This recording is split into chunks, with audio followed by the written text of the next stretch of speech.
kita berjumpa lagi. Saya akan membawakan satu lagu pujian. Tapi sebelumnya jangan lupa di like, share, dan subscribe agar kita tetap bertemu. Apa yang kau alami kini mungkin tak dapat engkau mengerti. Satu hal tanamkan di hati, indah semua yang Tuhan beri. Tuhanmu tak akan memberi ular beracun pada yang minta roti. Cobaan yang engkau alami tak melebihi kekuatanmu. Tangan Tuhan sedang merendah suatu karya yang agung mulia.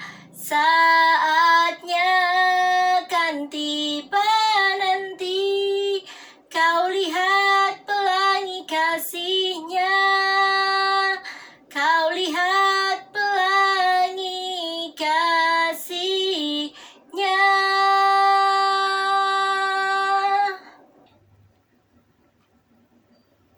Saudaraku yang dikasihi Tuhan, kita berjumpa kembali hari ini untuk mendengarkan cerita dari dalam buku Alkitab. Nah, pada kali ini kita akan mendengarkan cerita dari kitab Keluaran pasal 37. Jadi, cerita yang akan saya ceritakan pada hari ini masih berada di dalam kitab Keluaran dan di dalam kitab Keluaran pasal 37. Nah, pada pertemuan kita yang lalu kita sudah mendengarkan cerita tentang bagaimana orang-orang yang ditentukan oleh Tuhan Allah itu mereka membuat kemah suci.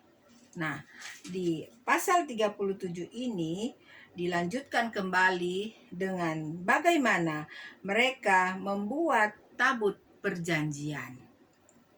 Nah, saya akan bacakan dari ayat pertama.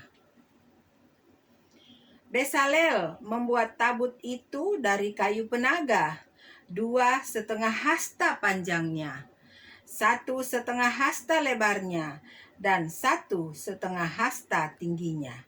Disalutnya lah itu dengan emas murni dari dalam dan dari luar, dan dibuatnya lah bingkai emas sekelilingnya. Nah, jadi saudaraku, sekali lagi bahwa Besalel ini ditunjuk oleh Tuhan khusus untuk membuat kemah suci bersama dengan peralatannya dan pakaian daripada Imam Harun dan anak-anaknya.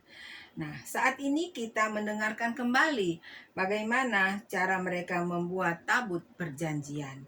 Selanjutnya di ayat 3. Dituangnya lah 4 gelang emas untuk tabut itu pada keempat penjurunya, yaitu 2 gelang pada rusuknya yang satu dan 2 gelang pada rusuknya yang kedua. Dibuatnya lah kayu pengusung dari kayu penaga, dan disalutnya lah itu dengan emas. Dan dimasukkannya lah kayu pengusung itu ke dalam gelang yang pada rusuk tabut itu, supaya tabut dapat diangkat. Nah, jadi sekali lagi ada gelang-gelang di sebelah menyebelah daripada tabut perjanjian ini, agar supaya gunanya tabut ini bisa dipindahkan ya, atau diangkut apabila mereka pindah dari satu tempat ke tempat yang lain. Nah, selanjutnya ayat 6. Dibuatnya lah tutup pendamaian dari emas murni, 2,5 hasta panjangnya dan 1,5 hasta lebarnya. Dibuatnya lah 2 kerup dari emas. Dari emas tempaan dibuatnya itu pada kedua ujung tutup pendamaian itu. satu kerup pada ujung sebelah sini dan satu kerup pada ujung sebelah sana. Seiras dengan tutup pendamaian itu, dibuatnya kerup itu pada kedua ujungnya. Kerup-kerup itu mengembangkan kedua sayapnya ke atas. Sayap-sayapnya menudungi tutup pendamaian itu, dan mukanya menghadap kepada masing-masing, kepada tutup pendamaian. Itulah menghadap muka kerup-kerup itu. Nah, jadi di atas daripada peti perjanjian ini ditaruhlah, dikatakan kerup, ya, kerup yang berupa seperti malaikat, ya, yang sayapnya mengembang, kedua sayapnya mengembang ke atas, kemudian mukanya menghadap kepada tutup pendamaian itu. Nah, selanjutnya kita melihat di ayat 10, namun judulnya sudah berbeda. Nah, jadi dari ayat 1 sampai ayat 9 itu diceritakan bagaimana mereka membuat tabut perjanjian. Nah, di ayat 10 ini dan seterusnya kita akan mendengarkan nanti bagaimana mereka atau bagaimana cara mereka membuat meja roti sajian. Dibuatnyalah meja itu dari kayu penaga, 2 hasta panjangnya, sehasta lebarnya, dan 1,5 hasta tingginya. Disalutnyalah itu dengan emas murni, dan dibuatnya bingkai emas sekelilingnya. Dibuatnyalah sekelilingnya jalur pinggir yang setapak tangan lebarnya, dan dibuatnya bingkai emas sekeliling jalur pinggirnya itu. Dituangnyalah untuk meja itu 4 gelang emas, dan dipasangnyalah gelang-gelang itu di keempat penjurunya, pada keempat kakinya. Dekat ke jalur pinggirnya lah gelang itu, yakni tempat memasukkan kayu pengusung, supaya meja itu dapat diangkut. Nah, jadi meja tempat membuat meja roti sajian ini itu juga ditaruh gelang-gelang agar supaya gampang mengangkut akan meja ini apabila mereka berpindah juga dari satu tempat ke tempat yang lain. Nah, selanjutnya dibuatnyalah kayu pengusung itu dari kayu penaga dan disalutnya dengan emas, yaitu supaya meja itu dapat diangkut, dan dibuatnyalah perkakas yang di atas meja itu, yakni pinggannya, cawannya, piala, dan kendinya yang dipakai untuk persembahan curahan, semuanya dari emas murni. Nah, sekali lagi saudaraku, kita melihat di sini bahwa alat-alat daripada kemah suci ini semua itu dibuat daripada emas murni. Nah, kemudian selanjutnya di ayat 17. Ya, di ayat 17 ini kita akan melihat bagaimana cara mereka membuat kandil.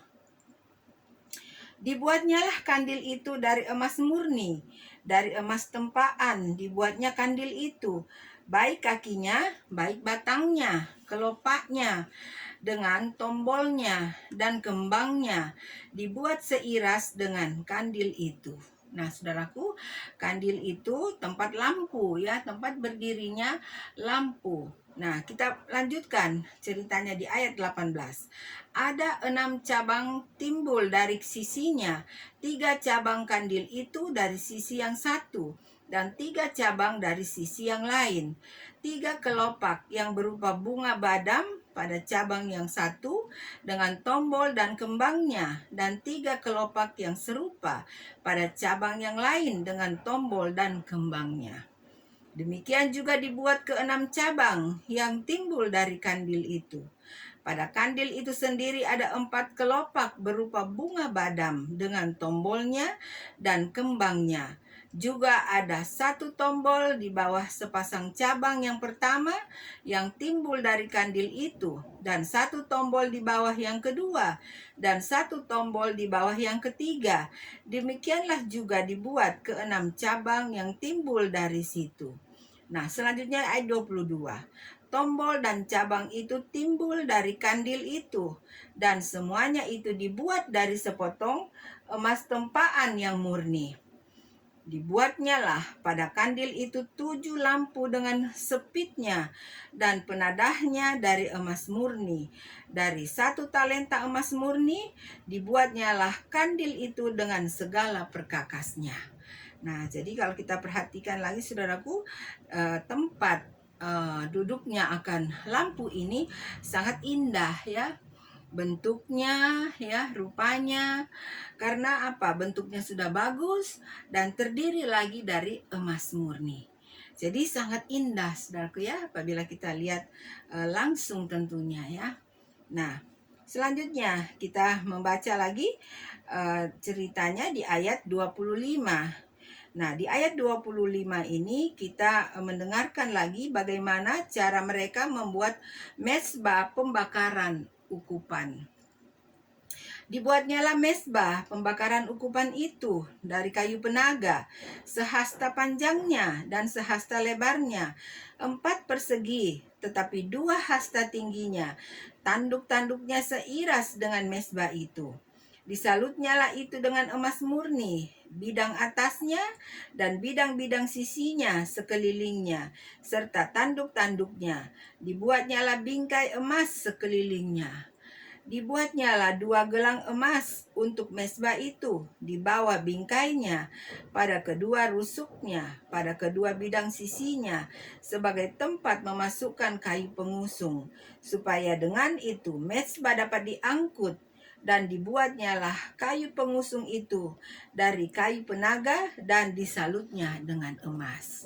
Nah, jadi semua alat-alat daripada bait suci atau kemah suci ini, selain daripada emas murni, juga dibuatnya bahan-bahan yang terdiri dari kayu itu sebuah dibuat dari kayu penaga.